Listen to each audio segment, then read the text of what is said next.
Oats আর রাগি দিয়ে যে প্যানকেকের পাউডারটা বানিয়ে রেখেছিলাম, তো সেটা আমি নিয়ে নিয়েছি। আর ওর মধ্যে আমি একটু বিটরুট পাউডার অ্যাড করছি।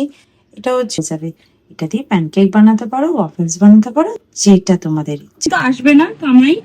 আর এই যে তুমি ফাঁকি মেরেছিলে টেবিলের তলাগুলো ভালো করে পরিষ্কার করার, বলতে আমার ইচ্ছাও করে না। বলে ঠিক আছে, আমি যখন নিজে ক্লিন করছি পুরোপুরি ক্লিনই করে নেবো।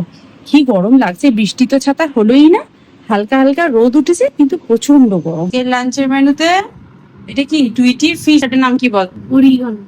আর বাবা মনে রেখেছে, মুড়ির ঘন্ট, ভাত, আলু পোস্ত, মুগের ডাল। আমার কাছে তুমি ভেজ নন ভেজ দুটো খাচ্ছ, আমি কেন খাবো না, তাই তো? এক্স্যাক্টলি। কে খেয়েছে? কবে? যত ই বাবা, সেই আঙ্কেলরা এলো তার আগে এখন যাচ্ছে টুইটিকে, যাচ্ছি টুইটিকে আনতে। আর তখন বৃষ্টিতে তো ভিজে যাচ্ছে।